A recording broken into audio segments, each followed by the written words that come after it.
ননদরা এসছে তো আমার হাজব্যান্ড বললো কালকে মাটন আনবো, তো রান্না করবে।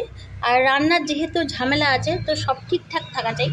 আর সকাল থেকে আজকে কারেন্ট নেই, আর কারেন্ট নেই বলে জলও নেই।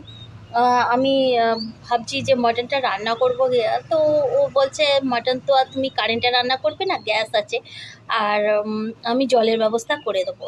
কিন্তু আমার সবচেয়ে বড় সমস্যা মিক্সি চলবে না, তো আমাকে মিক্সি চালাতে হবে, যেহেতু 1 ঘন্টার বেশি রান্না করতে হবে ওই মাটনটা।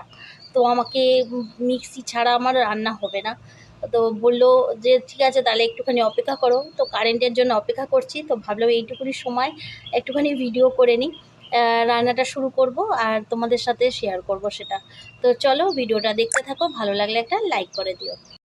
মাংসের জোগাড় করতে করতে কারেন্টে চলে এসছে, তো মাংসটা আমি বসিয়ে দিয়েছি। আর এই কড়াইটা আমার বাড়িতে লোকজন আসলে তখন বার করা হয়, একটু সাইজটা বড়, আর এটাতে নাড়তে ভীষণ সুবিধা হয়, সেই জন্যই বার করি। পেঁয়াজটা লাল লাল করে ভেজে নিয়েছি। আমি কিন্তু গোটা গরম মশলা, গোটা জিরে, তেজপাতা, শুকনো লঙ্কা ফোড়ন দিয়েছিলাম সর্ষের তেলের মধ্যে। তারপরে পেঁয়াজটা লাল করে ভাজার পর বাটনাটা দিয়েছি, রসুন, আদা, লঙ্কা যেরকম বাটনাটা দেয়, আর টমেটো। আর কিন্তু জিরের গুঁড়ো, ধনের গুঁড়ো, কাশ্মীর মির্চ পাউডার, হলুদ গুঁড়ো আর আন্দাজ মতো নুন। আমি এর বেশি কিছু কিন্তু মশলাপাতি ব্যবহার করি না। আর খাসির মাংসের কিন্তু বেশি মশলারও প্রয়োজন হয় না, তার একটা নিজস্ব স্বাদ থাকে, সেইটা বেশি কিছুতে বিগড়ে দিই না। তো যাই হোক, কষাচ্ছি, কষাতে কষাতে যখন তেল ছেড়ে গেছে, আমার যেটা সমস্যা হচ্ছিল মাংসের পরিমাণটার তুলনায় আমার প্রেশার কুকারটা খুব ছোট, সেই জন্য একটুখানি সিম আঁচে অনেকক্ষণ ধরে রেখেছিলাম দমের মধ্যে, কিন্তু সেরকমভাবে সিটিটা পড়েনি। তো যাই হোক, এটা আমার ভালোই সেদ্ধ হয়েছিল। আমি যেটা ভেবেছিলাম যে কষিয়ে কড়াতে অনেকটা সেদ্ধ করতে হবে, এরকম কিন্তু নয়। হাড় থেকে মাংস ছাড়ছে মানে হচ্ছে সেদ্ধ হয়েছে।